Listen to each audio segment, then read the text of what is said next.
What is the law of attraction? Magnetism. Man, what do you mean by that? It's magnetism. You have magnetic consciousness. Within the 5% teachings of the nation of gods and earths, which is my foundation, you will have that there's, they state that there's 5 stages of consciousness. We added 2 more in order to make it 7. You have interpersonal consciousness, intrapersonal consciousness, life consciousness, subconsciousness, superconsciousness, and then magnetic consciousness. Magnetic consciousness is the 6th level. So the one in which that is only higher than a law of attraction or the law of magnetic consciousness is that of infinite consciousness, which is the 7th stage of consciousness. But the law of attraction is on the 6th stage, which is the law of magnetism. Magnetism meaning we attract what? What we think about? Bingo. Okay, so this is one of the main questions people want to know. Let's talk about accidents, brother. Let's talk about, let's say a brother gets robbed. Let's say a brother gets shot. Let's say something horrible happens to a brother. Now we all know you don't want nothing bad to happen to you. I don't want nothing bad to happen to me. Right. But I've been in an accident before. I've been in a car accident where a car ran over my leg, but I damn sure ain't wanted to run over my leg, but for some reason it ran over my leg. Right. Now, what is that? What is it really an accident or what is it synchronicity? You tell me, what is it, brother Alim? Well, that begins at the subconscious level. All right? The subconscious mind resonates at the heart. All right? So you talking about your heart's desires. So if you embed negativity into the heart, then guess what? You're going to bring into fruition that which that you put there. So the science is that you learn how to put positive instead of negative into that area, because the subconscious mind doesn't know the difference between what's real and what's fantasy. And what's wrong. Right, because to it only acts off of what you tell it. Yeah. And that's how it operates. So if you tell it something good, then guess what? It's going to bring what's good and what that you gave it into existence. If you continue constantly being bombarded with the negativity, with the badness in the subconscious, then guess what? Even you have to make a conscious, you have to make a very conscious effort in order to correct the negativity in which that you have lodged into the subconscious mind. You have to go back and tell the subconscious mind everything that you have put there, that you are no longer operating from that view. You're no longer operating from that scope. You're no longer operating from that limited perception. If you don't, then guess what? The subconscious mind will continue to bring into fruition that which that you put there. That's deep, brother. That's deep. That's real deep. Because a lot of people, they don't realize that they're bringing about their own demise. Right. You know what I'm saying? And like, what role does, let's say you a brother or you a sister that watches TV, the television, the media. You're constantly watching TV. You're a positive individual, but you're constantly watching TV. And as we all know, ain't nothing but garbage on TV. So what role does the television play on the subconscious mind? The music, the reality shows. How is this affecting our minds? Well, the average person watches almost 270,000 hours of television yearly. So I mean, you're talking about that much hours going into something on which that you're not benefiting anything from. The TV, the channels in which that you can benefit from, which most people don't watch, is the Sci-Fi Channel, the History Channel, A&E, and I think they have a new channels now that was called the Life Channel, in which they actually have on metaphysical type of shows and yoga and qigong and tai chi and all that type of stuff on it. You know what I'm saying? So those shows, you know what I'm saying, those particular channels are good in order to watch on a daily basis. You're learning something from it. PBS used to be good back in the days in order to watch something from. Most of the channels, only thing you got is comedy and murder. Yes. You know what I'm saying? So if you keep putting murder, violence within your subconscious, then that's how you're gonna react. You know, you think it's about thug life, then then that's what you're gonna project. That's what you're gonna project. You know what I'm saying? Because that's what you've been inundated with for probably most of your life. You know what I'm saying? With that nonsense. You know. So I mean, if that's the way that they acting, then I should say, if that's what they see from the actors, then that's how they're going to end up eventually acting it out themselves, because they believe that this is what it is to be. You know what I'm saying? Is a thug. You know what I'm saying? A thug get love. You know what I'm saying? That's how they believe it. You know, or whatever the case may be. Brother Alim, the movie The Secret touched on creative visualization. Explain to the people, what would you call creative visualization? The power of imagination. Power of imagination. The power of imagination. Putting yourself in, you seeing yourself in what you want in life. So, imagining what you see yourself to be in life. Right. So you put yourself in your vision, having food, clothing, and shelter. You know what I'm saying? Which is the basic foundation of life. You know what I'm saying? You need those things. So it's not like, I mean, even though it's a mundane level, that's a basic level. That's the level in which that you have to begin from in order to understand that that's the power of the mind. And that even though you're utilizing the lower self in order to bring about a chain reaction into the higher self, it must begin there. So the science is that you visualize yourself going through the actions. And once again, the subconscious mind doesn't know what's real and what's fantasy. So the more you visualize yourself doing a particular thing, the more the mind reacts to what you've given it. And so it brings it to fruition, once again, that which you give it. And this is the whole science of the law of attraction. You know what I'm saying? If you visualize a house, in the specific details on what you want, you see yourself entering through the door, and you see yourself going up the stairs. If you look and you see that that there's a jewelry box or whatever, and you go into the jewelry box and you pick up a particular jewel, whether it be a ruby or a pearl, you know what I'm saying, you picking up these jewels in the box. However the case may go, the more detail that you can give to the creative visualization, the more that the mind begins to tell the body that it is, and therefore it manifests it into existence. Now, why is that? Is that because now they keep talking about this being a holographic universe? Now we're getting more advanced than The Secret. Well, we're not dealing with just you think something and it happens. We're dealing with what's the science behind this happening? What's the science behind this being a holographic universe and us being able to manipulate it? Well, there's a book called The Holographic Universe. It was written by Michael Talbot. Yeah. That book is a book in which that explained everything which that they talk about in The Secret prior to. The fact is that man is the microcosm of the macrocosm, which is the universe. So man is the universe in miniature form.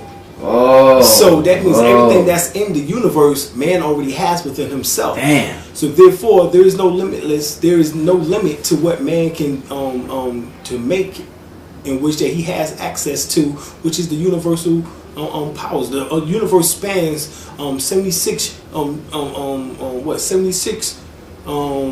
what they say, 76 trillion miles, and it still expands even beyond that. So you're talking about constant growth. You know what I'm saying? And the number 7 plus 6. You know what I'm saying? The number 7 plus 6 comes up to number 13, which symbolizes a new beginning. So it's constantly growing, constantly expanding. And that's how the mind's supposed to be. We're not supposed to be putting, like we said earlier today, you can't circumscribe God, attempt to put God in a box and then circumscribe God's consciousness, you know what I'm saying, or God's knowledge. You know what I'm saying? You can't state that, one second you stating, well, God is everywhere. He's in all things. He's everywhere.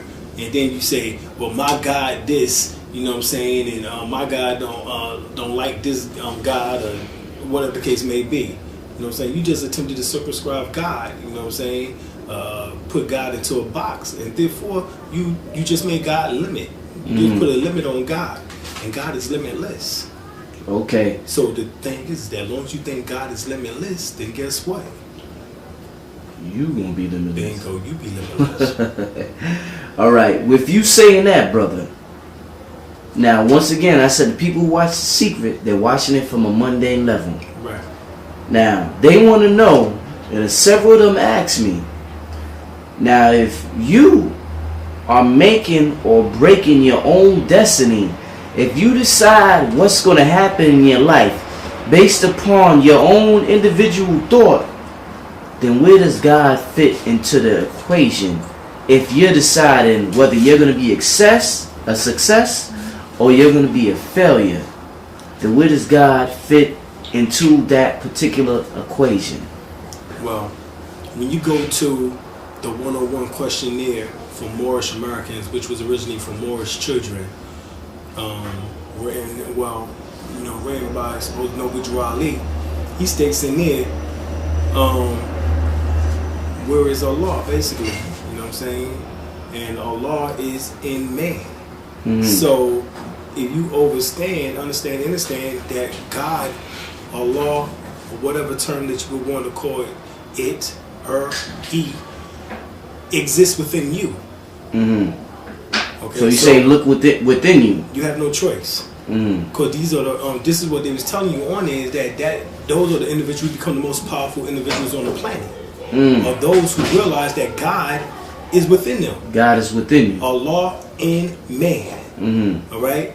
Arm, leg, arm, supreme head. You know what I'm saying? A-L-L-A-H. Yeah. Allah. Okay? So when you realize that, and that this is Solomon's temple, that this is the temple in which that God made. You know what I'm saying? God doesn't make temples with human hands. Yeah. God made the temple which that He resides in, which is the physical body. This is seen within 1 Corinthians, the 3rd chapter, the 3rd chapter, 16th verse, that speaks about, do ye not know that ye are the temple of God? You know what I'm saying? So that's it right there. That you are the temple of God. Yeah. And when you realize that, then you can begin to bring about change. Not until you realize that, though. Because if you notice, majority of people who don't realize God exists within them and they're worshiping something outside of themselves, they're giving all of their energy to something external, in which that is being utilized by beings, you know what I'm saying, in which that we would call who's connected to the reptilians, or who have that reptilian activation of their brain stem. You know what I'm saying? So I mean, they're the ones who are utilizing those powers in which that the people are releasing, and they're casting a spell or blanket, you know what I'm saying, over the masses.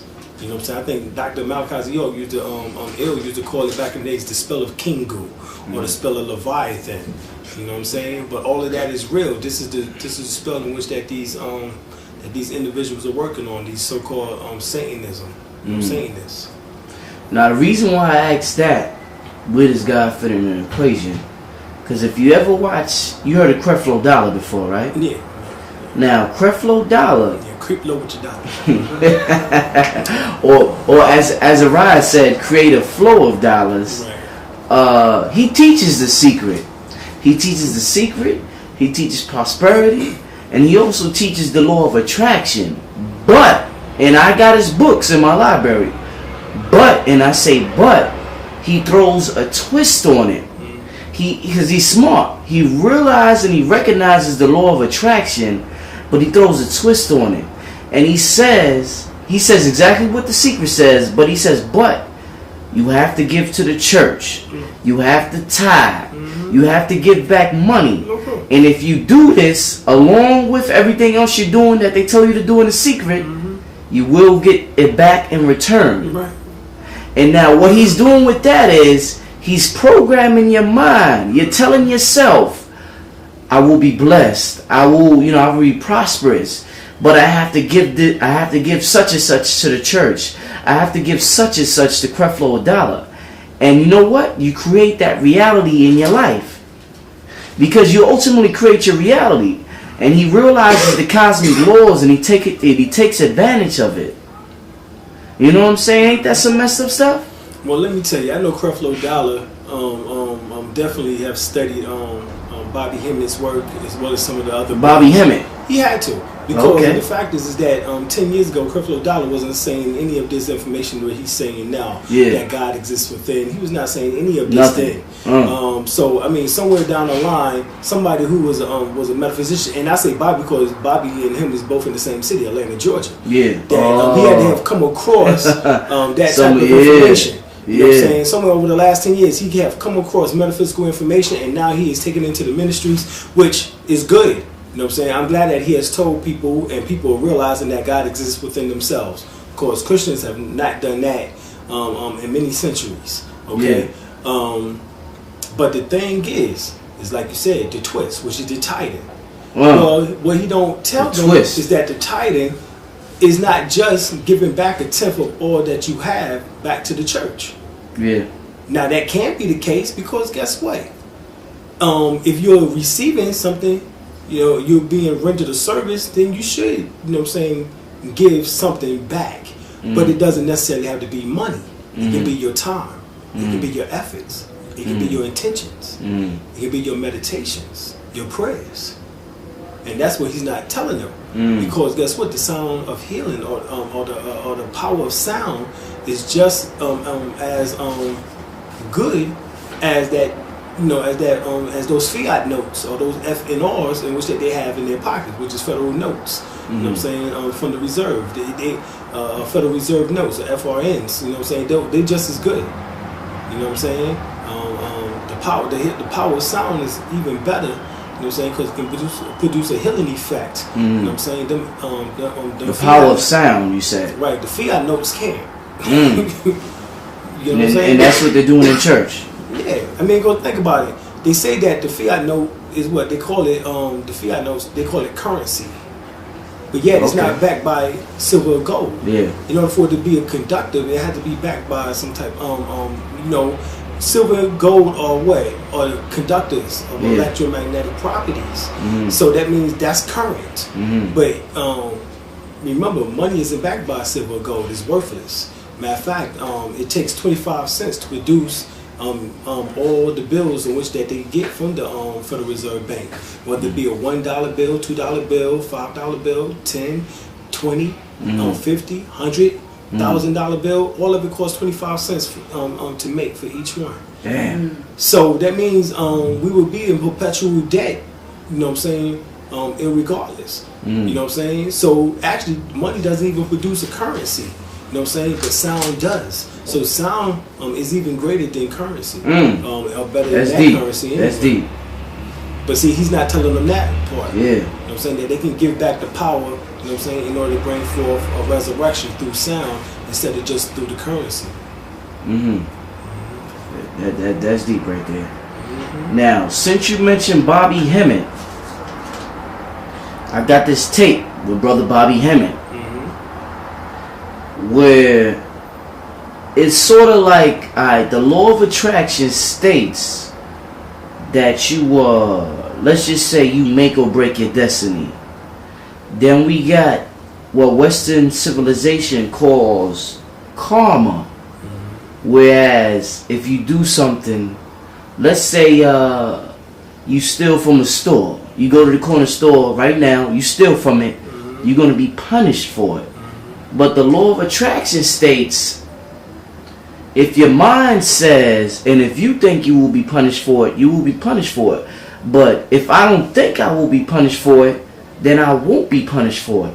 And I want to get into a quick clip on what Bobby Hemmett had to say on karma, being that you just mentioned him. And then we're going to get right back to the tape. You're going to let me know what you think about that.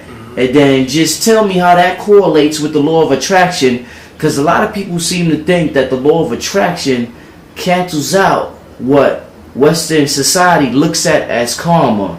Whereas what Bobby says, if you step on a roach, you're going to be punished for it. You can't do nothing. You just gotta sit still, be quiet, and shut the hell up. So we're gonna look at a clip of Bobby, then we're gonna come back. You're gonna compare the law of attraction with the law of karma. Alright, here we go. The karma that most people are aware of, I'll just pass it. Most people are aware of. The karma that most people are aware of is a much more personal concept or an individual concept that's blown out of proportion. Okay. Obviously, it can't be no universal thing because the white boy didn't witness, because if there was anything such as karma, he should have been off the planet. Right. But there's a bad little every damn law that lets you know that obviously, obviously this world, this thing that you call karma, doesn't apply. Because he would say, look, I have done everything on this planet in which you consider it is karma, which is nothing but the East Indian word for sin. You see what I'm saying? I've done everything, that violated every law known to man, that I should have been out this motherfucker. It was based on you reap what you sow. Right. Well, the karma must love him because they sure got a long time coming when they come to him. This is the problem. The karma that they were talking about had two aspects to it.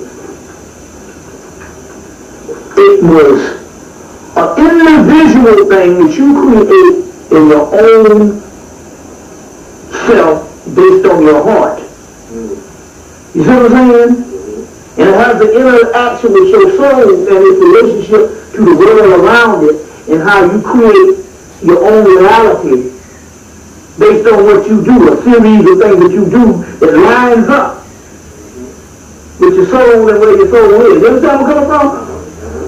But this whole concept, so they took an individual concept of you mastering your own domain and turned it into a universal concept that if I step on this root, I'm going to have karma. So they made it a damn, so what happened is you got to understand the difference here. By the time it gets to the Buddhists or the Tibetans, they're separated from the original Vedic system by thousands and thousands of years. And although it can be 2,000 to 3,000 years ago that these concepts got blown away, it's still a late concept and a degraded concept compared to the original inception of this shit. And so we're looking back to something that's 2,000 years old and going, well, it must be the truth because it's early. No, that's young. It might be old to you, but compared to the original concept is separated down to 10,000 years. So that means it's a degraded form that got out of hand and stuff. So by the time the Buddhists come, they're separated from the original concept down to 10,000 years. Because the original ones come is Kushite to come out of Ethiopia, but even when it started that particular land of India, it was thousands and thousands of years before the time you get the Buddhist concept, that which is nothing but their form of fundamentalism, moralism. So they took this individual concept of something highly metaphysical, the cause and effect of your own self, and put it on this shit as a universal thing of karma like sin. And the shit is fake. It doesn't exist. Thank you. And it only exists on the individual level. You make that. But on the other hand, if you are aware of it and simply understand that you have the choice to say, there ain't no karma, and by you being the God of that, guess what? The cause and effect don't apply to you. You can kill who the hell you want. Yeah, that's right. It's all based on what you're programmed to do. Now, if you're programmed that this thing is going to be detrimental to you, then guess what? Your soul and your subconscious mind acts upon it, and so therefore, you have sinned. You have this karma on you. But if you don't have those particular concepts, because you know the higher truth, then you understand it and actuality don't apply to you. So in so many words, going back, there's the demiurge crew that run a room with a tight fist. And what they have done is they've gone in and they have lied. All right, Brother Alim, both of us just seen a clip of Bobby Hemmett.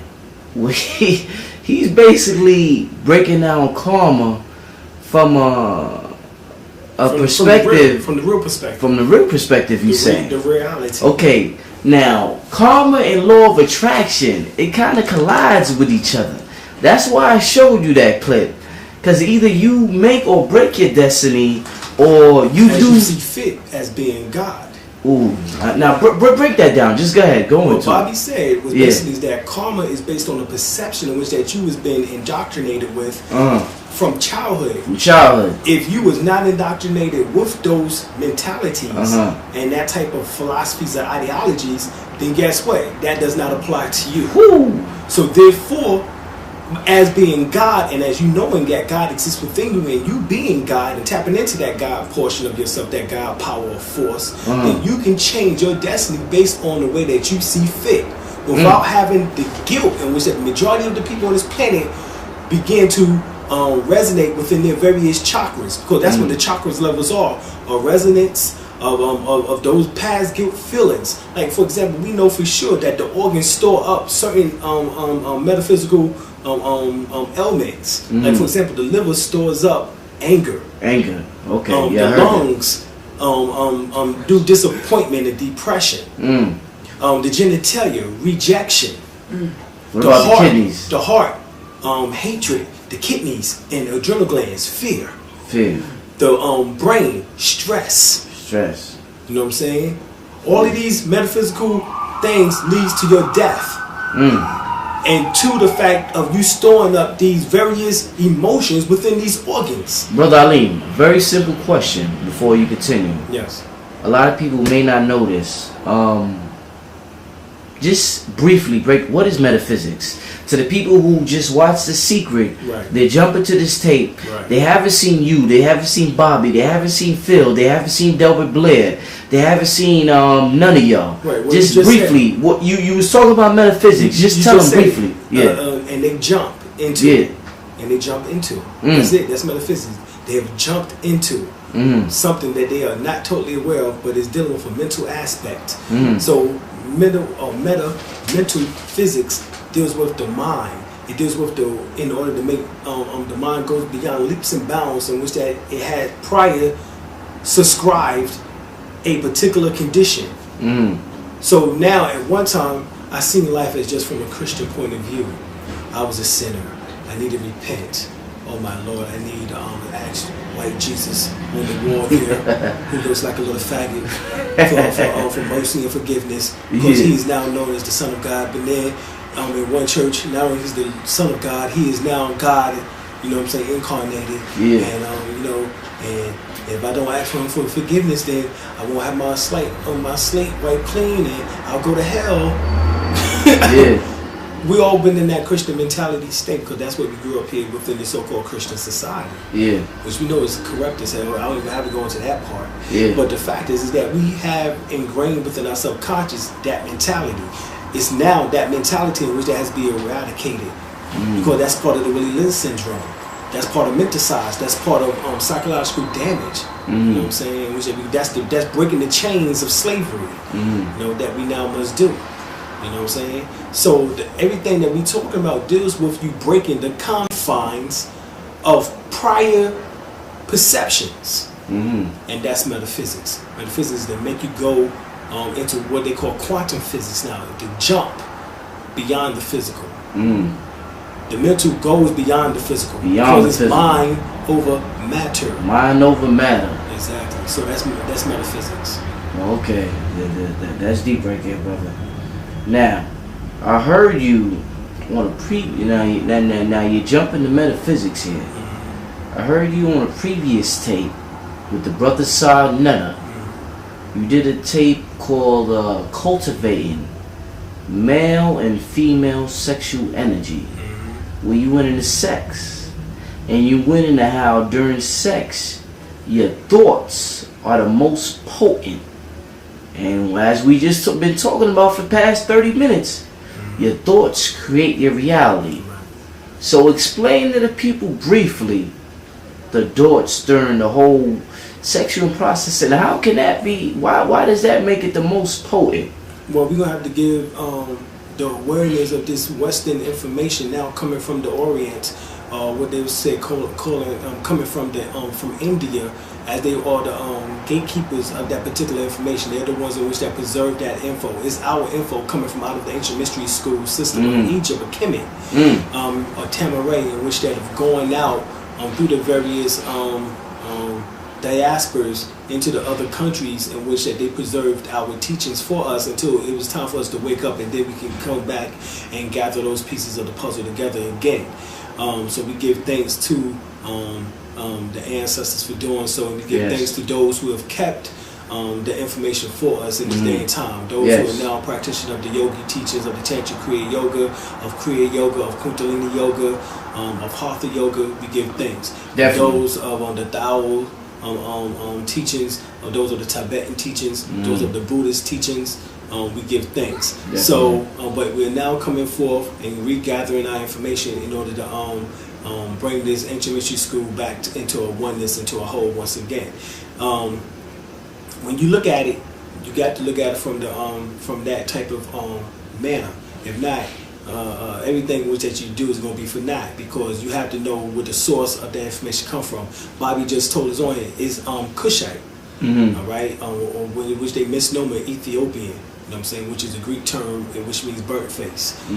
But it is Kushite Kemetic information. That's the origin of this. You know what I'm saying, of all of the info, as far as all the monotheistic religions, and matter of fact, all of the religions in the world comes from out of ancient Kemet. Matter of fact, check into Diop in his book The Origin of African Civilization. He makes mention of the fact is that around 500 BC, there was a diaspora of priests from out of ancient Kemet, and they went into the world, and then you find the religion of Zoroastrianism, the religion of Buddhism, the religion of Shintoism, the religion of Jainism, the religion of Judaism coming to the forefront. All of the ancient Kemet. All of it are ancient Kemet. And Sheikh Entadio said this in that book, Historic Origin of Civilization. Damn. African civilization. Man, that's deep. Now, people want to know, Brother Alim, what factors, now you mentioned, I think you mentioned the liver, and you associated, was it the liver with stress? No, the liver is anger. Now, where does stress play a factor? Because the reason why I asked that, let me finish this, the people want to know, what factors do stress play on your mind, and what manifests? Because a lot of people, they want certain things to manifest, but because of the society we live in, brother, it's pretty stressful. You know what I'm saying? They come home from work, they got to deal with the everyday pressures of bills. It's stressful. Right. Well, you got to realize, what they have to realize too is that you have to set aside at least 10 minutes of time a day for yourself. 10 minutes a day, you saying? At least. At least. Yeah, that's the least. You hear that? At least. You have to set aside at least 10 minutes a day in order to get back in tune with yourself. Whether it's if you have to go to the bathroom in order to seek a refuge or peace, or either as the Christians used to say back in the days, you get in your secret closet. You know what I'm saying? I ain't talking about R. Kelly closet. Coming out the closet. I'm talking about the closet. Yeah, you know what I'm saying? Yeah, but we talking about the closet in which that we talking about where you can get somewhere alone and have a peace of mind and begin to think about your activities and what you want for yourself. That's the only way in which that they're going to be able to manifest. If you just think about it, you know what I'm saying, one day, and you're not holding on to that thought, and you're just going through your life and just, the only thing you did was just embed a subconscious thought there, which can come about or cannot come about. But when you want it to actually come about, you keep it there. You think about it several times a day. All right, you can light candles. You can do what's called candle magic. Candle magic. Right. This correlates to the sex magic, which that was going into on the prior question that we was getting ready to deal with Pastor Beverly Randolph, who was the supreme grand master of all the Rosicrucians in the world. He is the one who brought the so-called Kriya Yoga of sexual magic here to the Western Hemisphere. All right, and he's the one in which that basically was telling us that when two people get together, male and female, because they represent the male represents positive or electric, woman represents magnetic, negative. When these two poles come together, they can produce. They both symbolize this polarity. but they can produce the oneness or the balance in that polarity. Okay, because we know that polarity is the same way. It's the same pole, thing, same pole, yeah. same angle, but just two different ends. All right, or two different degrees of manifestation, but there's still the oneness is there. So that oneness is brought into balance. All right. So what happened is that he states that when you circulate this energy through yourself, which we call it now within the teachings of Taoism, it states that it's called microcosmic orbit. You can get a lot of information on that through Nantak Chia. Okay. All of his books, which that he has out now, which about damn near 15 of them. Yeah. If I'm not mistaken, he got them out now. One of the best ones probably what was that, sexual reflexology. That's very powerful. And he speaks about the microcosmic orbit there. You can also get Grandmaster Saraswati's book, Jewel in the Lotus. And that's actually was the one of the best books that I've ever read back in '91 on the sexual sciences. But the thing is that when the male and female get together, they circulate the energy up and down, called microcosmic orbit. It's called the Aurora Boreas, which is the serpent biting its tail.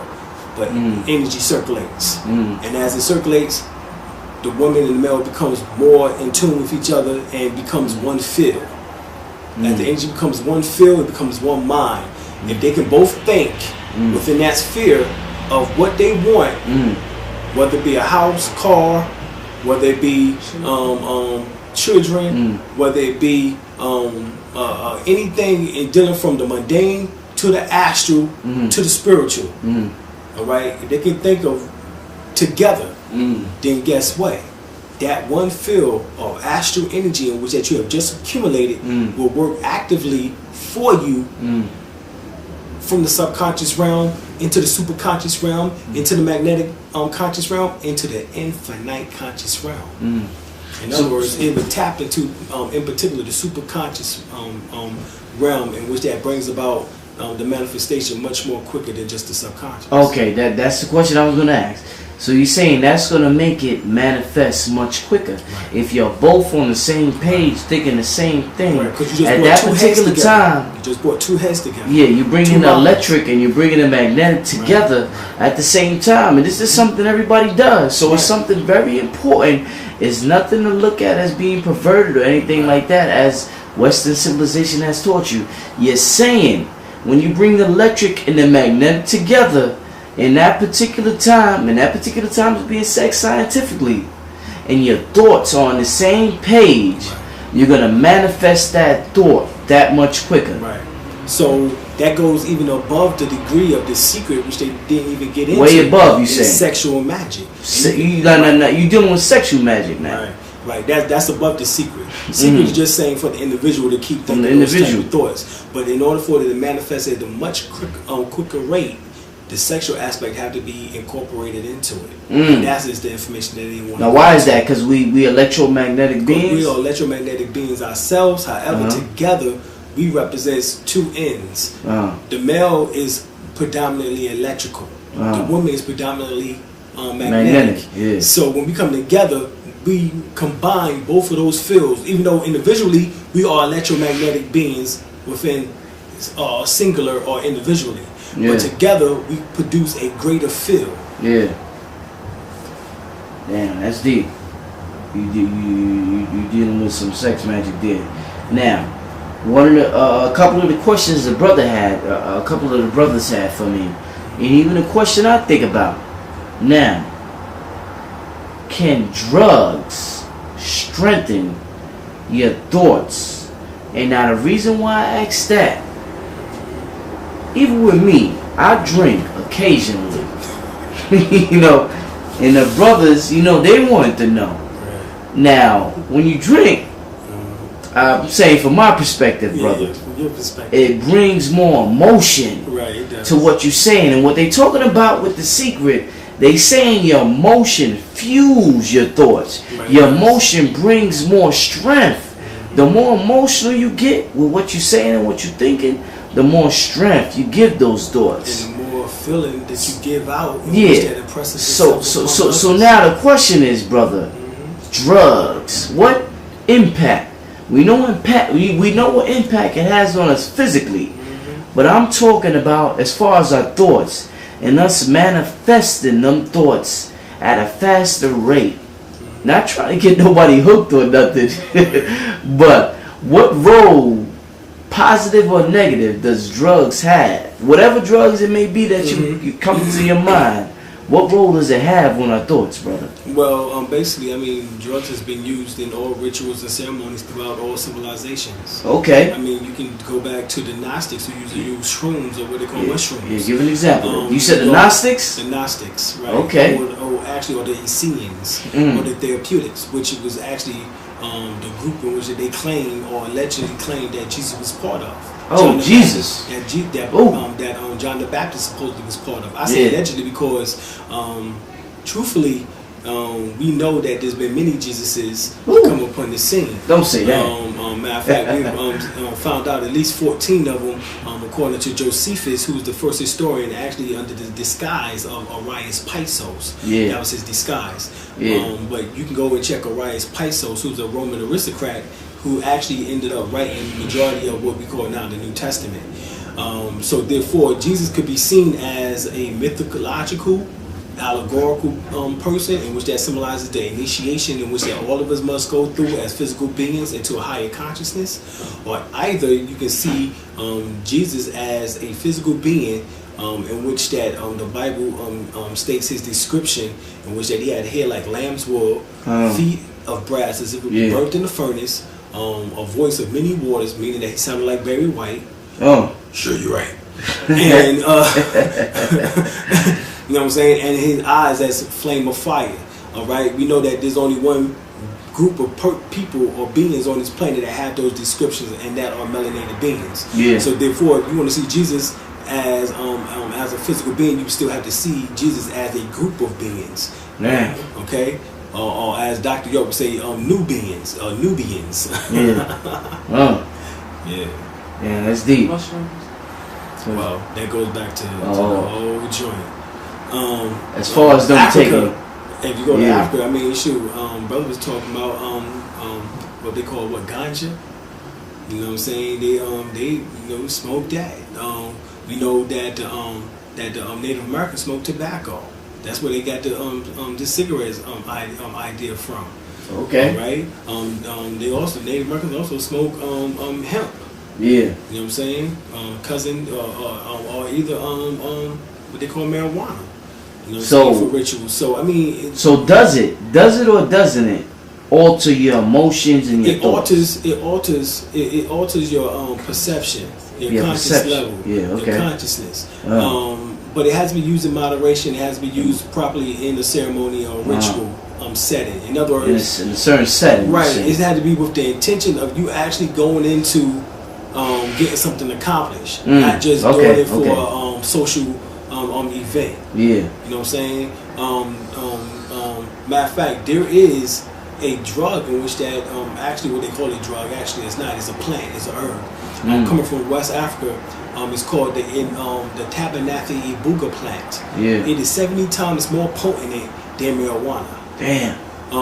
You can make this into a tea and drink it. After you drink about a cup and a half, or maybe 2 cups, depending on your weight size, on your weight, you will have an out of body experience. Damn. So I mean, don't tell the brothers that. Oh yeah, well I got to tell them. So we're talking about something in which that is you know what I'm saying, very powerful. Yeah. You know what I'm saying? So the herbs can be utilized in order to reach certain levels, but it should be depended on in order to do so. Yeah. It can be utilized, you know what I'm saying, but not depended upon. In other words, you can use it in order to get there, but you continue concentrating yourself, meditating yourself, praying yourself to those various levels through sounds of healing, through various other techniques such as Qigong, Tai Chi, Reiki healing energies. Those energies are more purified because they don't bring about just altering perception. They actually bring about a spiritual healing and an enhanced spiritual condition. Now, Brother Alim, a lot of people come to me talk about the secret, and I tell him it's almost like my girl. She called me the other day. She said, "What you doing?" I said, "I'm filming a movie." She said, "What you mean you filming a movie?" I said, "I'm filming a movie called Life. I gotta go. I'm gonna call you back later." And I was in like deep meditation. And what I meant by that, I was saying that I'm filming because it's like what we just said. Life is like you're creating. Your future is your present. You're creating your future in your present every second of every minute, of every hour, of every day. So you're constantly creating your future with your thoughts. So when I said I was filming, I meant I was creating my future in my present. And I told her, I was like, listen, I'm Spike Lee. I said, just think of me as Spike Lee. I'm Spike Lee and I'm filming a movie and I gotta cut and I gotta edit certain parts. You know what I'm saying? I gotta edit certain parts out so certain parts don't get seen. Because I don't want it to be a scary movie in this mother. You know what I'm saying? Damn transform the damn Nightmare on Elm Street. Yeah, I don't want it to be no Freddy Krueger out here. So I was filming a movie, but I meant that symbolically, like, listen, I'm in my mind state right now. I'm creating a certain reality for myself, and I can't be interrupted because I'm filming, and I don't want to have to make no cuts and no scenes. That's right. So with that being said, brother, and with us living in the residual outcome of our past thoughts, this conversation right now, alright, check this out, y'all. Those out there in TV land, this conversation, I thought about this conversation with the brother Alim for weeks, probably a month. I thought about this conversation. I manifest, it just came to the physical light right now as you're watching. It just came to the physical light, but it existed days and months ago in the astral, whatever plane you want to call it, in the thought plane. Let's just say the thought plane. It existed there weeks ago. So what I'm saying is, if what I created existed weeks ago, but it's just now manifesting in the physical right now, Thursday, March 1st? Right. Then what, I mean, is there such thing? What is the difference between the past? Because the future, I'm creating the future in my present. But when the present plays out, it's the past. See, you know what I'm saying? That's why. So it's tricky. Now, no, it's not, because that's why you just refer to it as the now. The now. N-O-W is the now. Oh, okay. There is no such thing as past, present, or future. Ooh, explain that, please, brother. Explain that, please. It's a continuance of a timeline. That's it. All right, and actually, the timeline is not just linear. The timeline is circular. Spatial. Cycle. Okay. Right. Because Western society teaches us that it's linear. No. That's why within our culture, those who are melanated, we say you reap what you sow, which is karma. What goes around comes around. Karma. It goes back to karma again, which is actually the laws of attraction. If you believe that you put something out and that you're getting ready to receive something, then guess what? You will reap what you sow. Yeah. You know what I'm saying? But see, the term karma, which is Heru Ma'at. Heru Ma'at. Heru Ma'at is actually the black Madonna and Christ symbol, or the sun and moon. I mean, or excuse me, on what they call now the moon and the crescent moon and the star, which symbolizes the mother and child symbol. You know what I'm saying? That is Heru Ma'at. You know what I'm saying? Which symbolizes also justice or the law. Yeah. You know what I'm saying? And it all talks about the astrological components of astrology or astronomy. You know what I'm saying? So that's what it's talking about.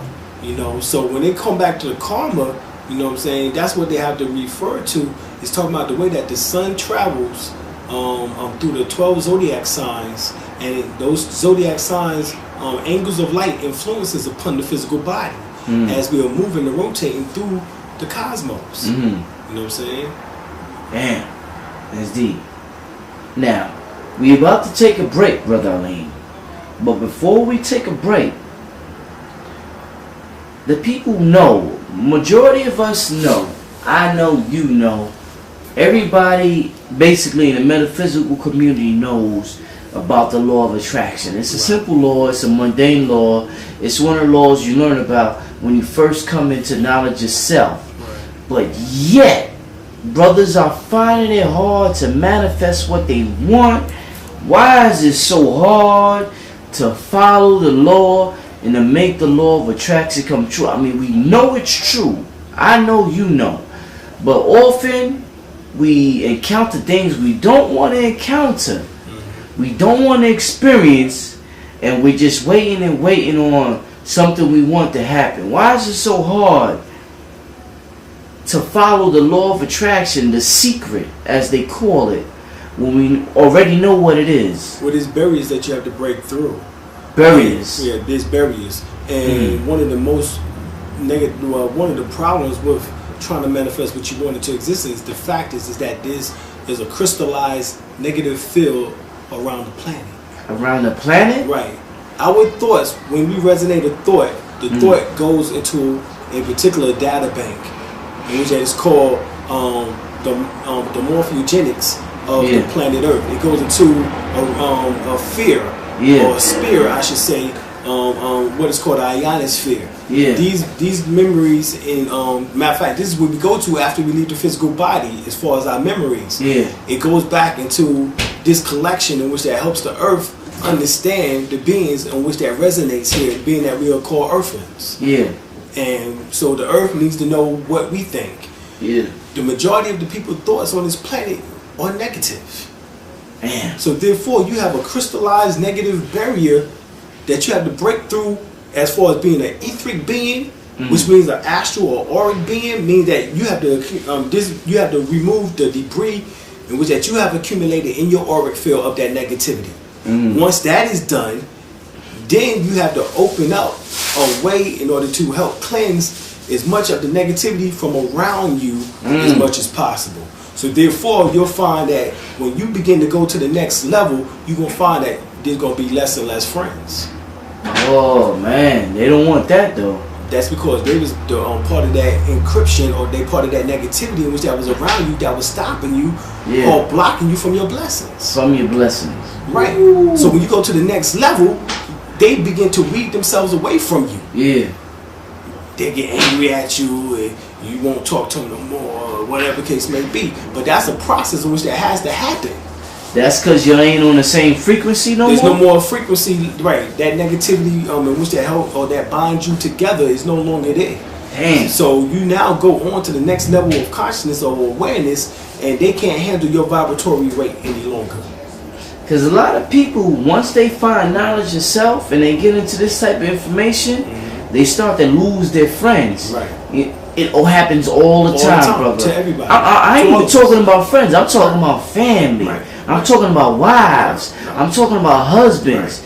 People lose the people who are they most close to just because they become conscious. Not because they killed somebody. Not because they stole or they broke the law. Right. So what you would consider, those are negatives, right? So it seems as if you did those negative things, they'd be there right with you.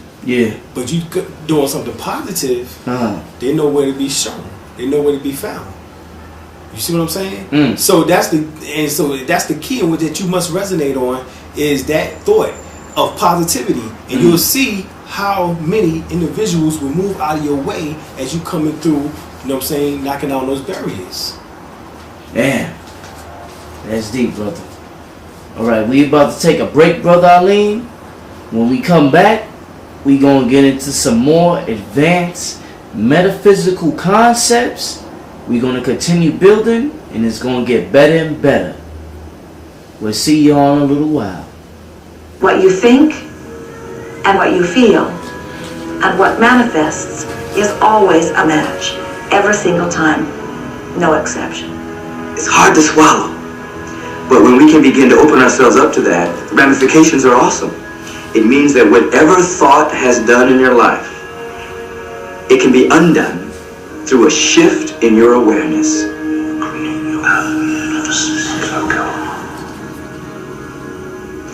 Alright, brother Alim. We just seen a clip from The Secret where it talks about what you think, brother, and what you feel is a perfect match all the time. Now, brother, we know that we try and we try and we try to think positive. But living in this society, brother, and I'm not saying me and you, but I'm saying just people in general. You come home from work, you got all types of bills to pay, brother. I mean, all types of bills. You can't live in a apartment, a one-bedroom apartment in New York right now for less than damn near $1,100. So people try to be positive. There's no doubt everybody tries to be positive. So forget about your thoughts, create your reality. Everybody tries to be positive. Everybody knows that.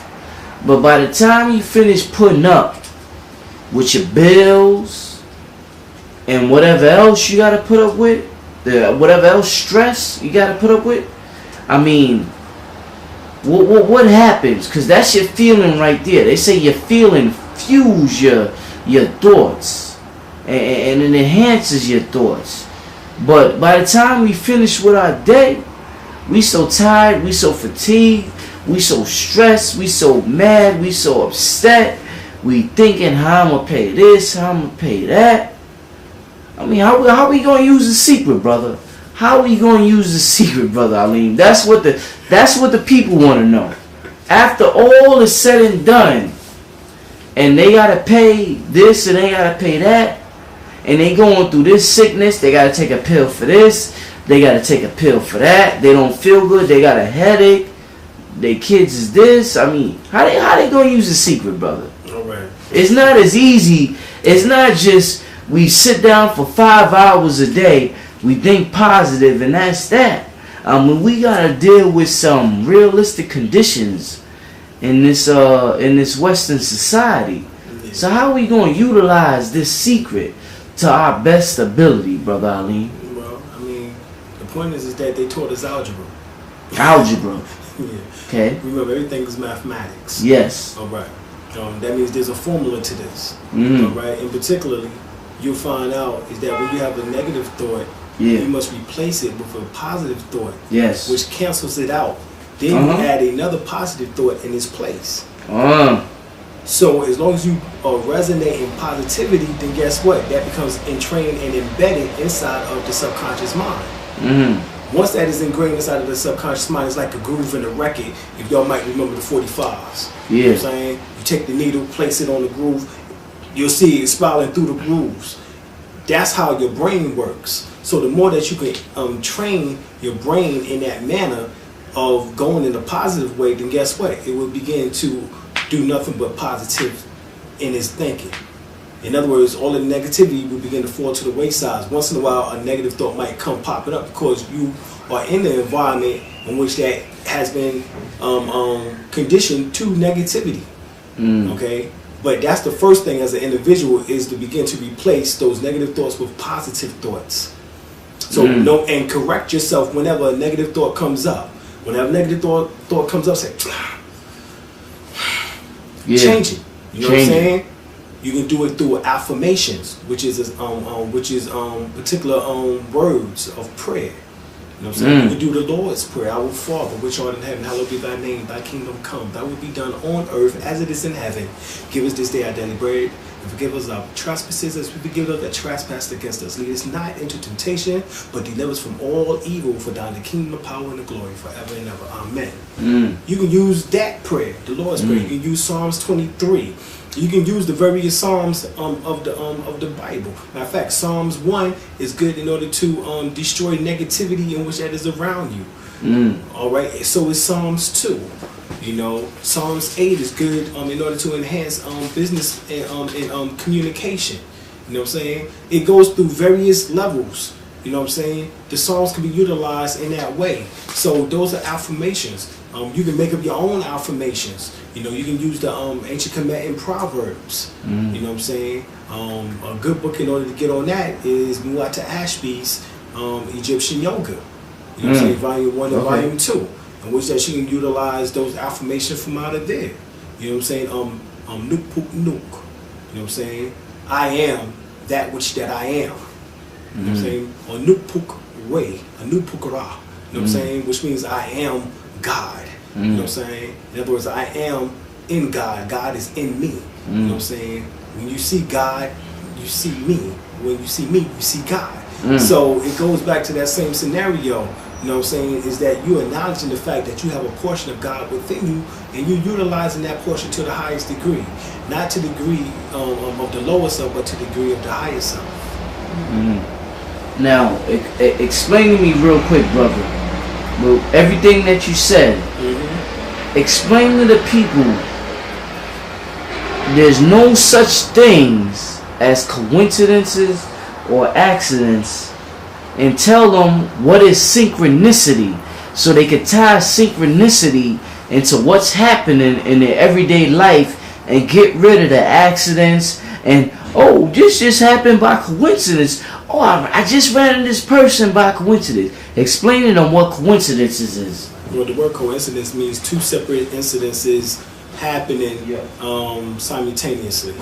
The point is that things happen for a reason. All right. When you go back to the scriptures, this says a time and place, or a time and season for all things. There's a time to laugh. There's a time to cry. You know what I'm saying? There's a time to live. There's a time to die. There's a time for peace. There's a time for war.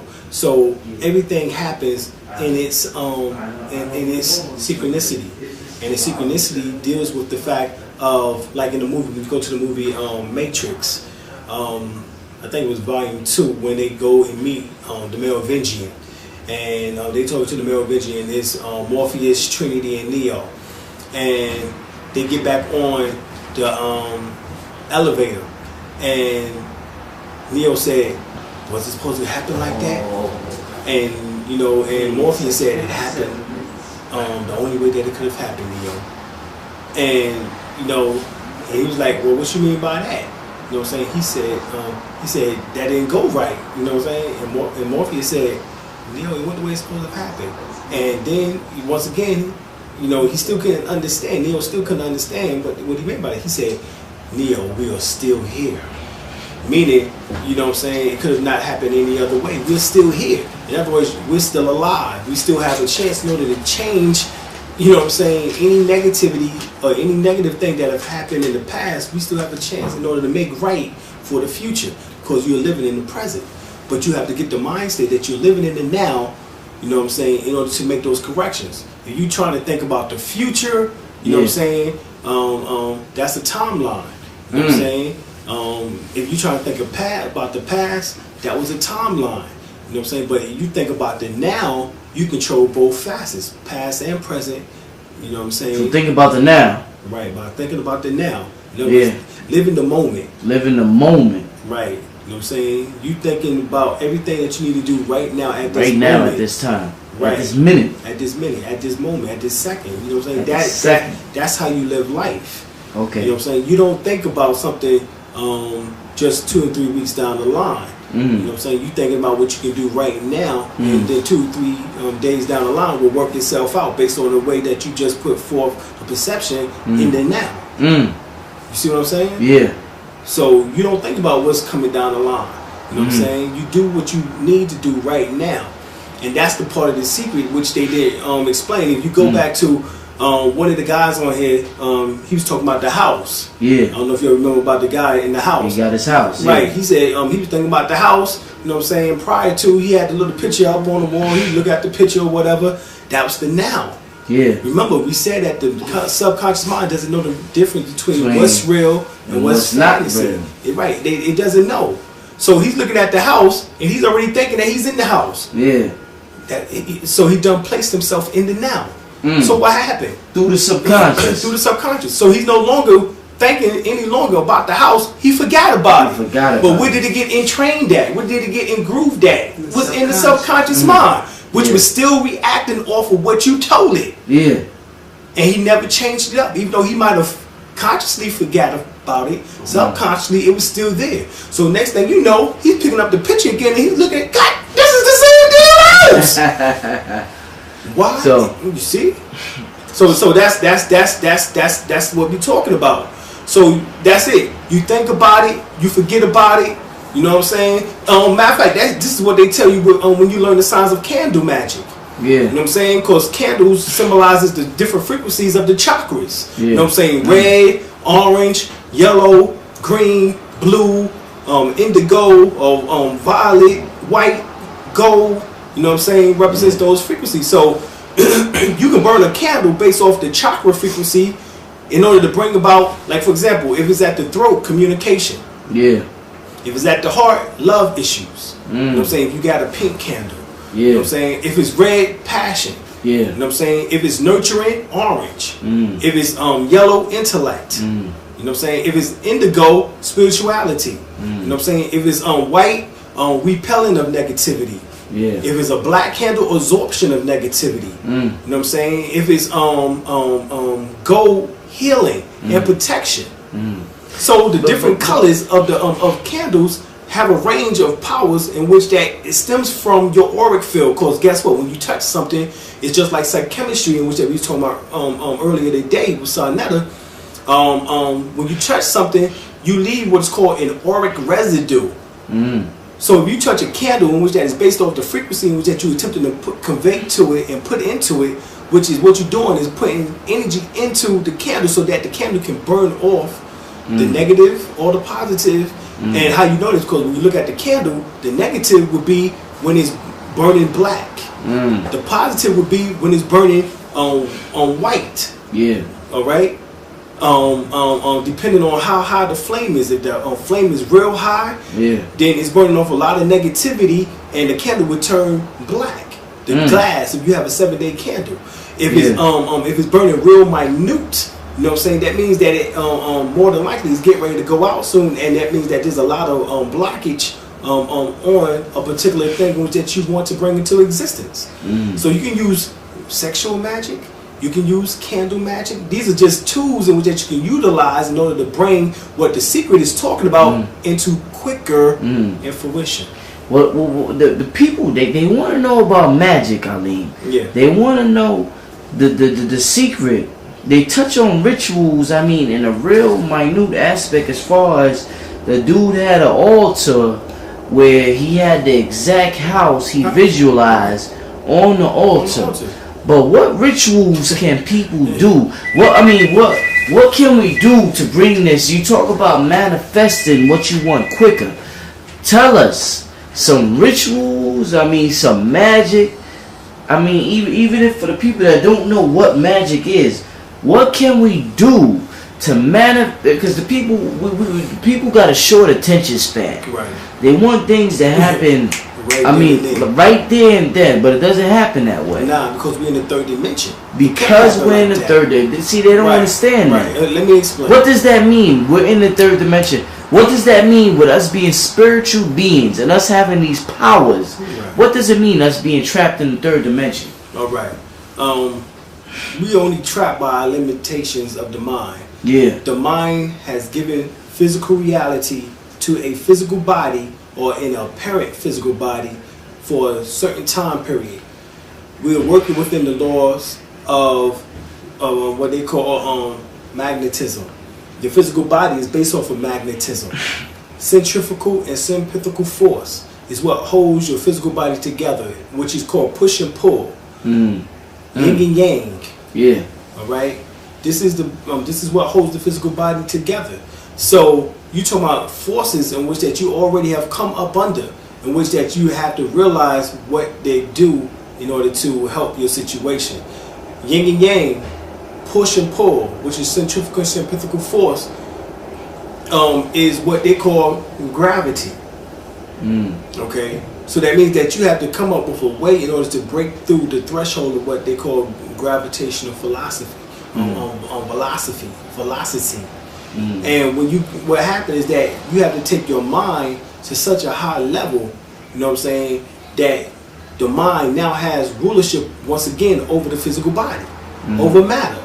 But if you don't do that, then you will stay within the confines in which that the flesh, the carnal being, the carnal mind, which is the lower self, has the power over you. You know what I'm saying? And as long as you stay in that mind state, then you're trapped within the third dimension and within its confines and within this reality in which that is given you through your own perceptions and views. You trapped there. And as long as you trapped there, then guess what? You can't manifest what you really want into existence.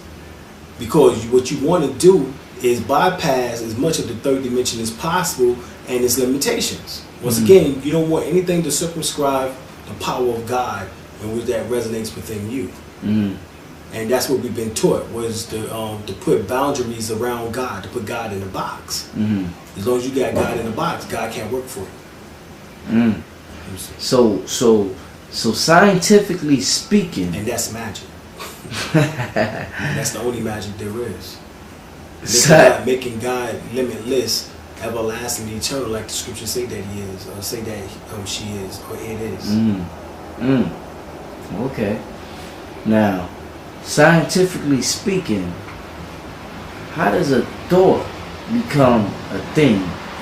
Like, we know, you think, alright, like I said earlier, you think positive, you know, you get positive results. Right. But scientifically speaking, I mean, we talking about, we're dealing with advanced concepts here, y'all. We're not dealing with regular things you get in the secret. Gotcha.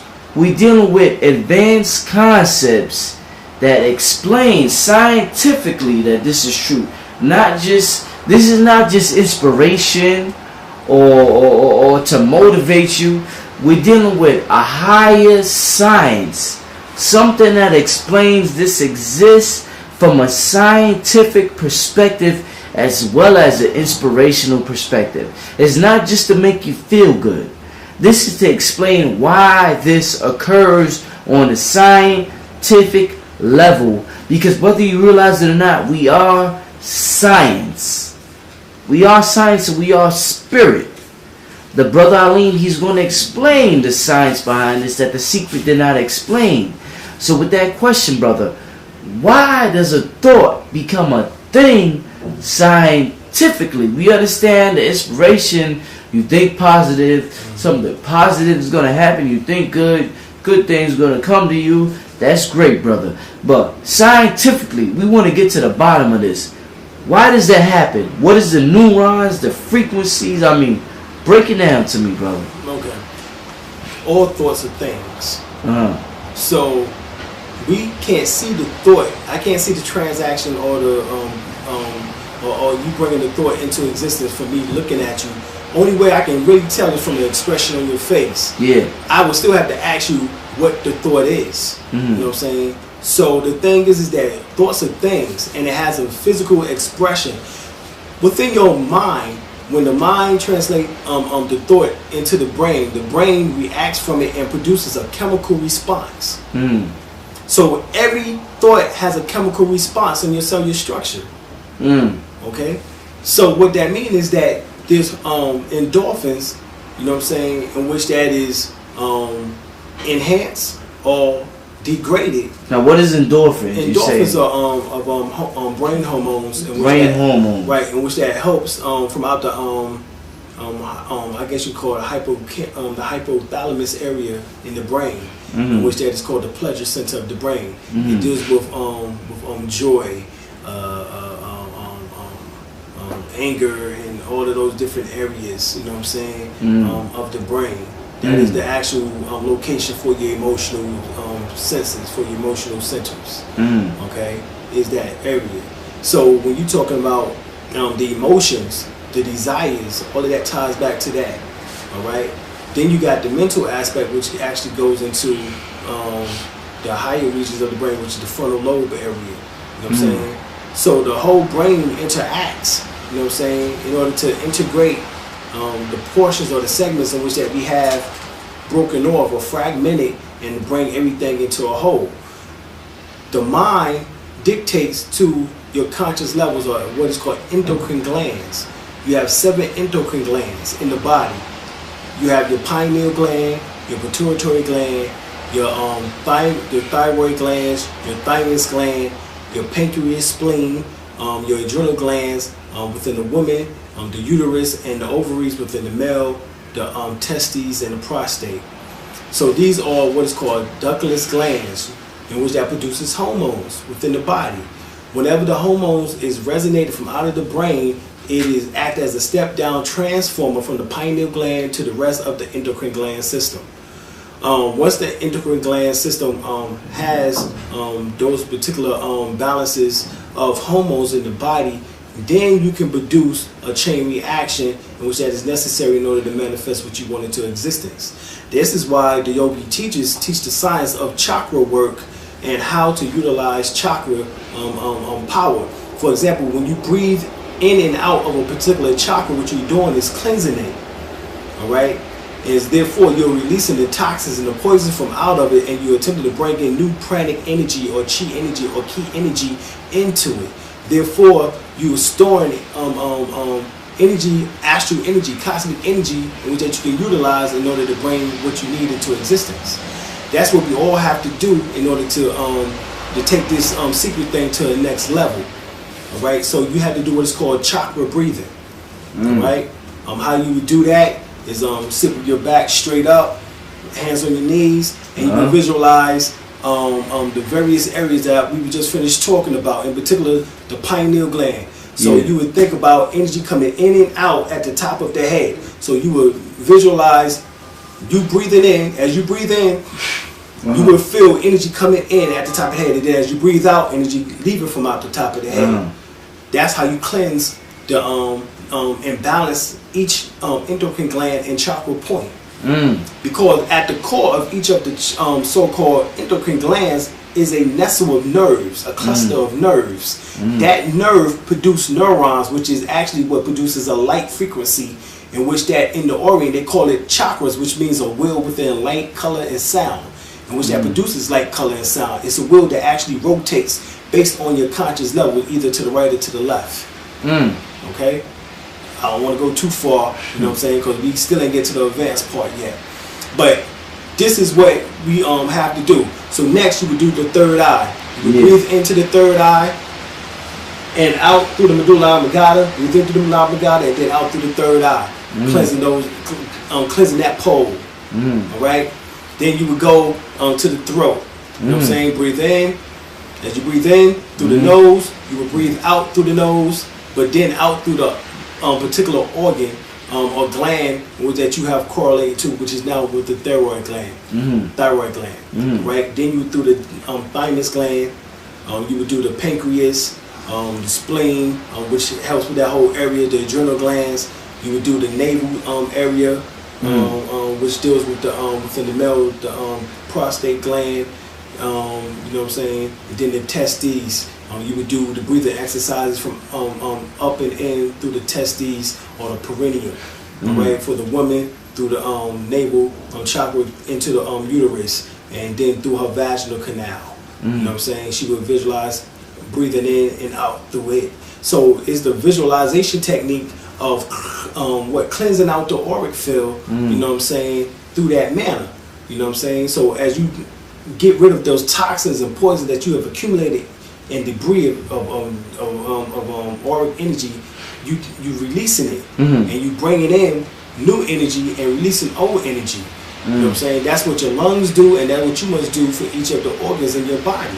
So once you have accumulated enough auric astral energy, you know what I'm saying, after you do the cleansing breath, now after you do that, now you can absorb energy. That's what melanin does anyway. Melanin is an absorb. What it does, it absorbs energy, it conducts energy, it transmits energy, and it receives energy. All right. So now it's time for you to receive and absorb the energy now after you cleanse it. So now you begin to visualize energy just coming into the top of the head. You know what I'm saying? You can store it in the third eye area. So you would visualize energy being stored here in the third eye. You can visualize energy being stored at the back of the heart. You can visualize energy being stored at the solar plexus or either at the navel chakra. And you would store the energy in these particular locations. All right. The most known storage place for energy or pranic energy, chi energy, ki energy is the dantian, which is the navel chakra or right below the navel chakra, about 1 inch to 3 inches or 1 inch to 3 inches below. You know what I'm saying? And that is where you would store the energy at. You know, so it goes deep. But the fact is that this is the energy that you're now going to use in order to bring about a actual physical manifestation. All right, you can't bring forth a physical manifestation with old ass energy. All right, this is what is meant in the Bible, that you can put new wine in the old bag and the damn old bag will burst. Yeah. Okay, you can't put new wine in the old bag. Yeah. This is one of the things that the damn secret didn't tell the people. You can damn attempt to change your thoughts, but if you haven't cleansed yourself of those old emotions and that baggage, you know, I might remember Erykah Badu's song called Bag Lady. Bag Lady, yeah. She was talking about how each event she was talking about a different woman and or a different person and how they store the emotional baggages inside of themselves. They're carrying that shit around and they dumping that shit off on the brothers or vice versa, on the brothers onto the sisters. You know what I'm saying? So that you have to cleanse yourself from that emotional baggage. Then you can put new energy into a new vessel. But you can't put new energy into an old vessel because that shit will burst. Fuck around and damn catch a heart attack or some shit. Nah. See, that's what they didn't tell you on the secret. Seriously. Now, with saying what you just said, let's talk a little bit about diseases. Now, we got all types. I mean, we got all types of diseases running around here now. You got cancer. You got AIDS. Which is anger. Cancer is nothing but anger. Okay. Let me just finish. We got HIV. We got all our black people on dialysis, which is kidney failure, and that's a huge business. Big industry. Huge industry. Everybody's on dialysis now. You got everything out here. People taking pills. People got a cabinet full of pills. So I got a cabinet full of herbs. with that being said, with our people having a cabinet full of pills, taking a pill for every particular reason known to man, what are the causes for these diseases? Because some people say it's food. Does it start with food? Does it start with the mind? It starts with your thoughts first. It starts with your thoughts. 99%. So explain it. Explain how it starts with your thoughts. Because we know what they're giving us as far as the food is garbage. We see it every day on the news. We see the Chinese restaurants cooking mice and giving it to our people. We see, all types of stuff for the news. You know. But explain how it starts with your thoughts. It then works its way down. Works its way in. Yes, right. Yes. Your thoughts account for 99%. 99% of matter of fact, your cellular structure, your atomic structure is empty space. 99.9999% of it is empty space. So basically, what that means is that space, being that it's empty or apparently empty, it actually is potential light. You have the ability in order to fill the atomic structure with light codes. Matter of fact, your DNA, which is a giant molecule, is nothing but a making of that light code. So you find out is that DNA has a predisposition based on the thoughts of your mother and father and of their mother and father 7 generations back on their mother and father's side. Thoughts in which that is accumulated and in which that brought your physical being into existence. So you have to contend with the 46 chromosome deposits from your mother and father and their mother and father generations, in which that they gave you know what I'm saying, to manifest here. So the thing is that DNA plays a part in the way in which that you have a predisposition towards an illness or disease. So if you have so-called, as they say, you have high blood pressure that runs through the family. All right. Well, guess what? That means that your family had a lot of hardships, or a lot of anger issues in which that they had to contend with, and you now are the physical bearer of that damn of that anger. So what you would want to do is to set aside times in which that you have to make sure that you got the proper rest, Make sure you get the proper water take in. You know what I'm saying? And make sure that you're meditating at least 20 minutes a day. 20 minutes. Right, at least 20 minutes a day to an hour. Yeah. Once you learn how to meditate at least 20 minutes to an hour a day, best believe you won't even have any high blood pressure any longer. All right. So high blood pressure comes from anger. You know what I'm saying? From madness, and which has been stored up within the DNA, in which I give you as it gives you the disposition in order to acquire it later on in life. You know what I'm saying? As you get older, you begin to see more hardships that you are able to identify, just like your ancestor was able to identify with and experience. So therefore, you bring it into fruition. Cancer is also another anger management disease, based on which ailment or which organ in which that is depleted of energy. And this is why we talk about the chakra breathing breath, because you cleanses the toxins and the poison from the particular chakras or endocrine glands or organs. And what happens is that, like for example, the sound, which the area in which that stores anger in your body is the liver. So in order to release the anger from the liver before it begins to move the anger to the various places in which that becomes deficient in energy, you must learn how to release it. So the sound, in order to release the negative or the anger, is the sound. So certain sounds releases releases the tensions from the body. I'm gonna go into all of it in a second. That's just the first one. You take the R off of the liver and you got the word what? Live. Because it has the liver itself has over 500 functions in your body. Your heart only has 2 to pump the blood to and fro. That's it. It's a pump. But the liver has over 500. You know what I'm saying? So we talking about the way in which that we put pressure on the liver. So the liver is what holds anger. So anytime that you have cancer or high blood pressure, the area that you must go to first is the liver in order to release that anger from that area. And the sound is shh, which also correlates to what me and my wife were talking about earlier today, to the sound shit. When you get upset and you hit something, you stump your toe or whatever the case may be, and you just say, you just feel like a good release. You know what I'm saying? Of energy. You know what I'm saying? Of negative energy. You know what I'm saying? So the shit sound helps. You know what I'm saying? With that. You know what I'm saying? Next, you have your lungs. Remember, we said that your lungs store depression and disappointment. Yeah. All right. The sound of which that release the lungs is. That's why people do that. They call it a sigh. Yeah. But that's a remedy. It's a what? A remedy. Remedy. Yeah.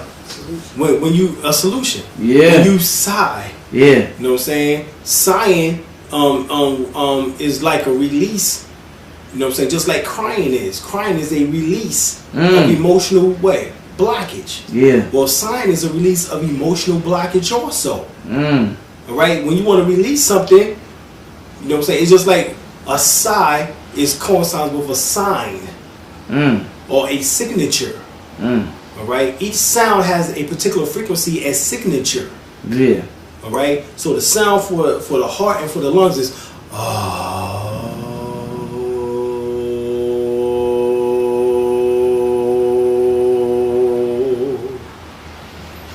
and by doing that several times a day, in particular at least 7 times a day, you release that disappointment.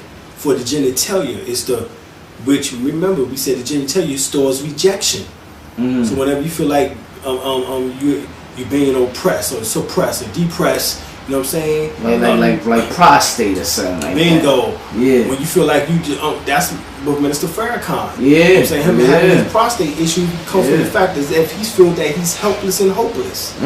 Even though he's one of the greatest, probably one of the greatest brothers on the planet as far as him being able to get forth a message to the masses. Yeah. You know what I'm saying? He still feel as if he hasn't done enough. Yeah. So therefore, in a sense, rejection sits in, and it sits into that particular organ. So in order to release that energy from that organ,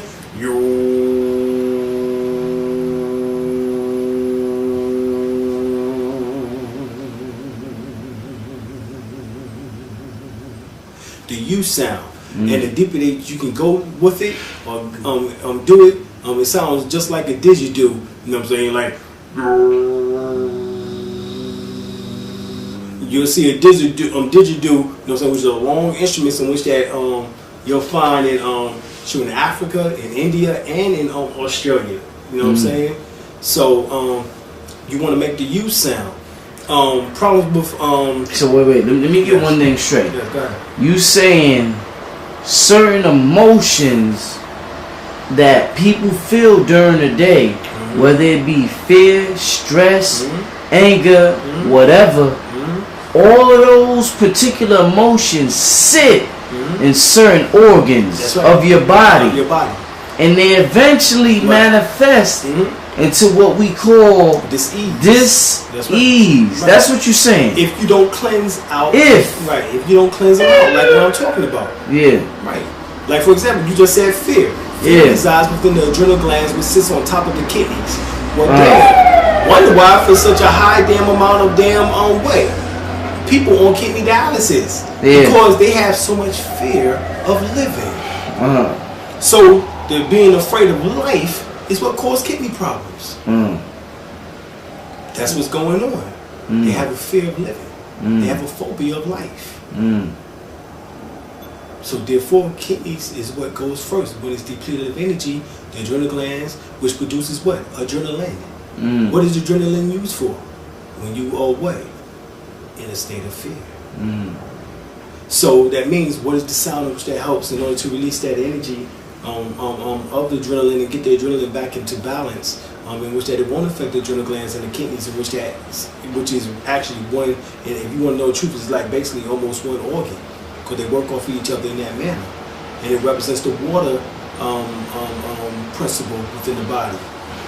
The water principles mean that you have to have the appropriate amount of water, intake of water. You know what I'm saying? So also, the reason for fear is because people are dehydrated. All right. So in order to help with that, begin to take in at least a gallon of water a day, and then also do the particular sound of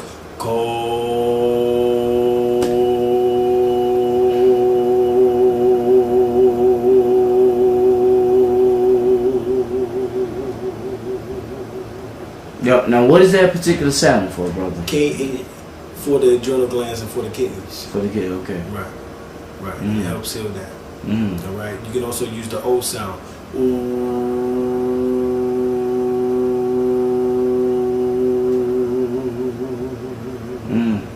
You have a lot of people coming down with diabetes because of the high fructose sugar within majority of the drinks, and the sugar content, and the body not able to utilize the insulin properly because of such high amounts of sugar content from the high fructose sugar, which that be taken in from the soft drinks and from the sodas and things like that. The sound in which that helps with the with this area, once again, is the same sound that we just finished talking about, the Ka sound and the O sound. And you can also do another sound, which is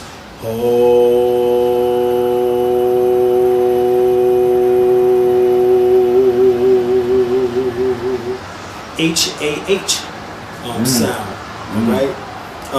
Heart, you know what I'm saying? Stores up hatred. The heart. Right, the heart. You know what I'm saying? So in order to release it, you go back to the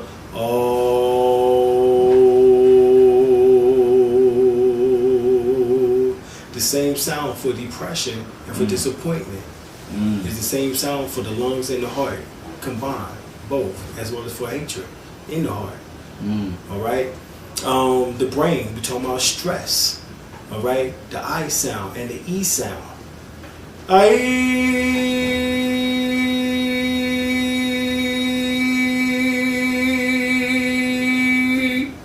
The E sound And that's for stress. That's for stress, to relieve the brain from the stressful situation. It releases the stress. As soon as you do it, you'll feel it.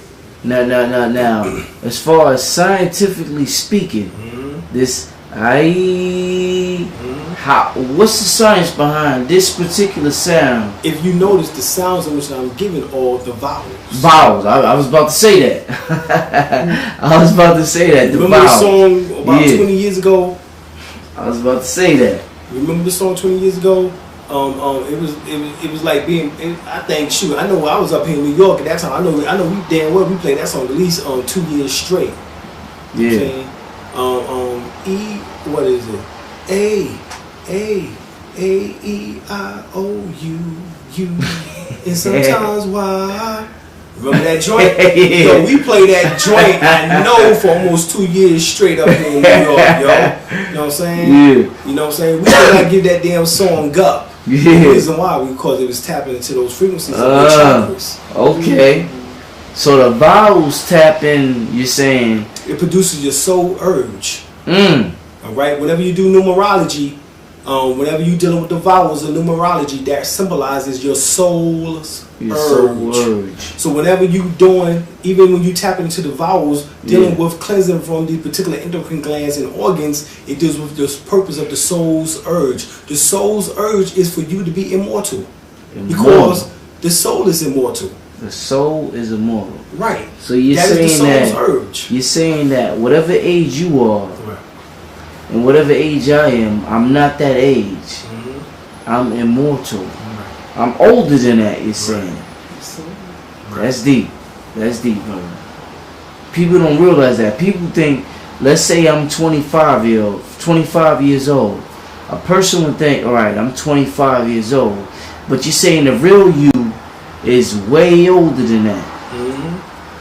Explain that. Okay. According to Honorable Elijah Muhammad, he states that our cream existed began 76 trillion years ago. Alright? We were talking about the universe earlier, and that's 76 quintillion miles in diameter. Alright? We want to set the record straight on that. But the 76 trillion years correlates to Honorable Elijah Muhammad, in which that he was speaking about our cream essence of the soul coming into existence into this particular universe. Yeah. We existed prior to even this particular universe coming into existence of 76 trillion years ago. But in this particular universe, our cream existence is 76 trillion years. Alright? So that's what we mean by the soul's urge. Because the soul has one thing and one purpose and one thing only, and that's to experience. That is God, want to experience His creation, to embed Himself inside of His creation. What's the point of creating something if you can't damn become part of it? Yeah. Now, the people on the street want to know that, alright, we talking about manifesting things we want to manifest. We talking about bringing things in the light we want to bring in the light. Now, you got people on the street that's into Santeria. You got people that's into all forms of magic. So what is this? I'm sorry about that, y'all. What is this that you will call voodoo, magic, the different terms they have out there? Santeria. What are they doing? Because they doing something to bring something into manifestation. Let's say they want to be rich. They're going to do something that the average person doesn't do to become rich. Now, what is it that they're doing? Is it working? And should we be doing that? Yeah. You doing it now. What's your name? Rich. Oh. This sound like you already attempted to do what? You see what I'm saying? In other words, you have to change the paradigm. Okay. Alright? You've already done it. You know what I'm saying? Rich is short for Richard. Yeah. Okay. Well, you shorten it because of the fact that now you want to exhibit what side? The finances. Yeah. You see what I'm saying? Yeah. That's what we all must do. Whether we do it through a name change or through a frequency change. Those brothers and sisters who practice Yoruba, Santeria, Voodoo, all of that, Akan, they're all practitioners of the power of the mind, Ori. So it's all the power of the mind. The power of the mind. Now, the same thing that they speak on The Secret is magic. That is magic. What they talking about? They just not using the term magic because they don't want to spook niggas out. Now, they get into the whole sacrificing animals, spilling blood, and all that. Our people, the regular people don't understand that. No, they're not gonna understand. Now, what is? Alright, we dealing with the mind, brother. Right. We dealing with the mind bringing things to existence. But when you go into sacrificing animals, what you doing with that? I mean, we dealing with the mind. Why are you killing the animal and spilling blood, talking about you gonna do this and you gonna do that when you supposed to do that with the mind? I give you the science. Go ahead. All right.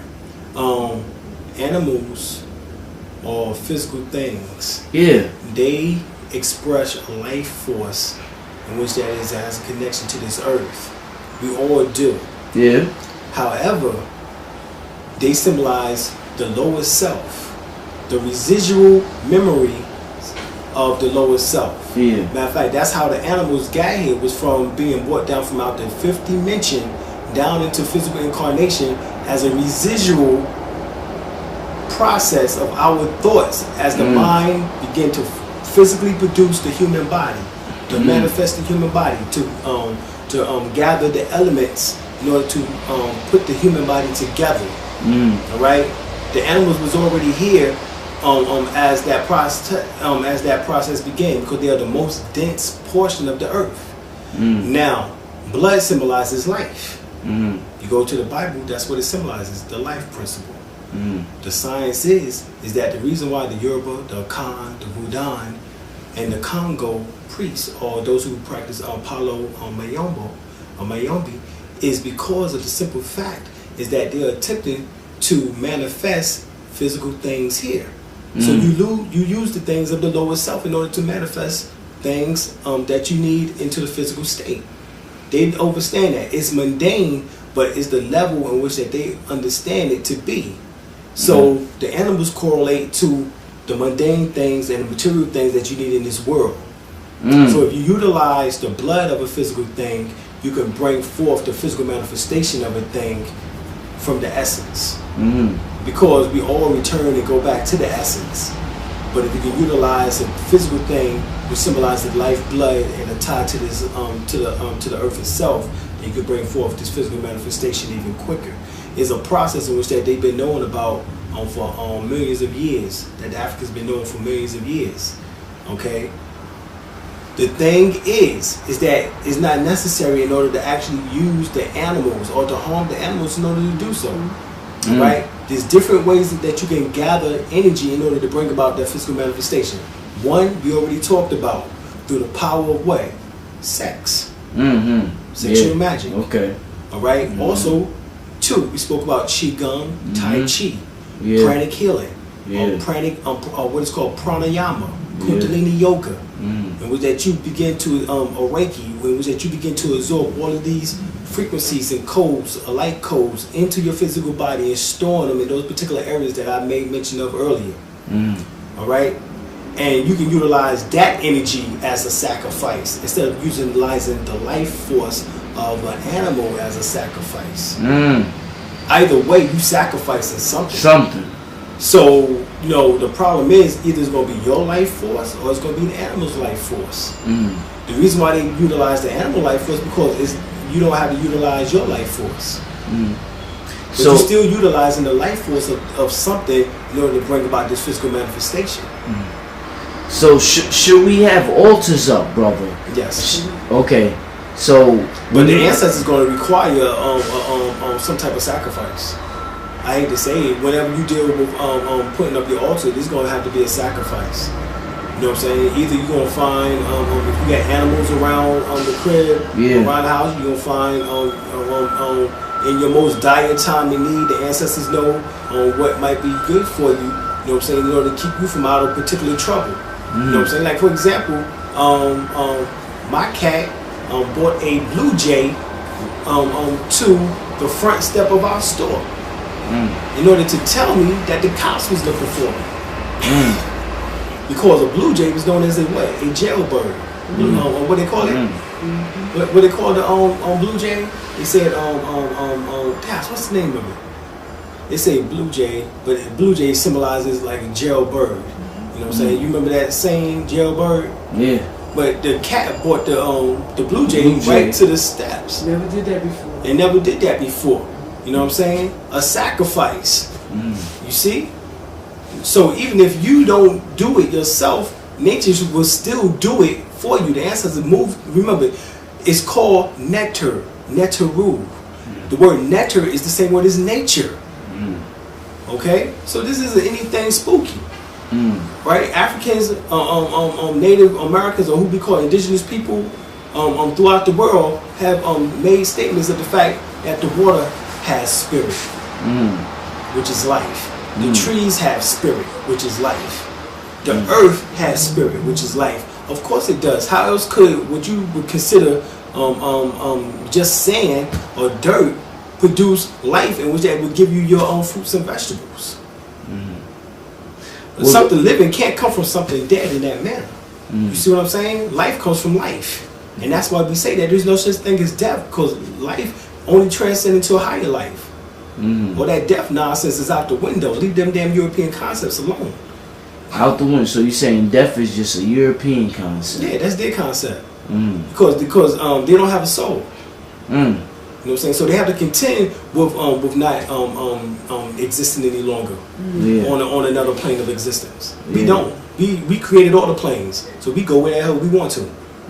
Because that's the soul. Soul is God. And soul want to experience. Now, depending on what consciousness and what level of thought, since we're dealing with thought, depending on what level of thought you on, you go to a different level of existence, a different level of consciousness, or do we all go to the same level? No, it's different levels. Different levels. And those different levels is conveyed through your perception, the way that you see things. So if you see one thing a certain way, then you gonna put yourself in that condition once you leave this physical plane. What if you see yourself as Jesus going to come and save you, and you're waiting for Jesus to come on a chariot, come down to earth and save you from the white man? Then actually you would end up having some type of once you leave the physical body, you would see some type of that imagery in order to correlate to that. The reason why, because the mind is the most powerful thing in the universe. The mind is the universe. Damn, brother, you done broke down the mind. The mind is a powerful thing. Yeah, the mind is the universe. The mind is the universe. Is the universe. Is the universe. Is the universe. All 76 quintillion miles in diameter. It is the universe. You know what I'm saying? The mind and the universe is one. You know what I'm saying? So once we realize that, then you know, then where did the mind come from? The mind had to be created too. And that's when you go back to the source. Alright, we got about 10 minutes left, Brother Alim. I want you to tell the people in the last 10 minutes tell them what can they do. And I know you showed some exercises, but the people like to see not just somebody talking, but they want to know what can they do physically, as far as breathing techniques, as far as meditation, whatever you may have to offer. Tell them the most vital bit of information they could get as far as their thoughts and manifesting what they want, brother. Okay. Since we've been speaking about the health issues, I'm gonna go to the health, what they call the healing breath. Yeah. And we're gonna do the healing breath technique. Okay, great, right? Great. All right. Once again, back straight. Right. And what you're gonna do is breathe in for a count of 3. So. Okay. Hold it for 1, then out for 3. So breathe in for 3, hold it for 1 second. So 3 seconds, 1 second, 3 seconds. All right. Then we're gonna take it up a notch. Yeah. But we're gonna start out with that.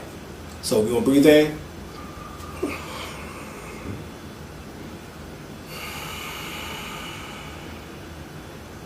And you do that 7 times. All right?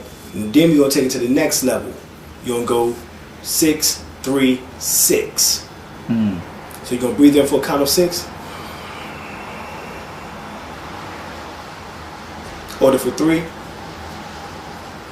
Out for 6.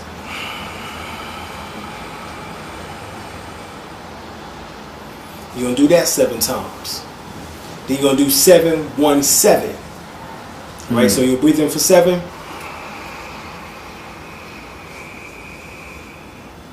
Hold it for 1. Out 7.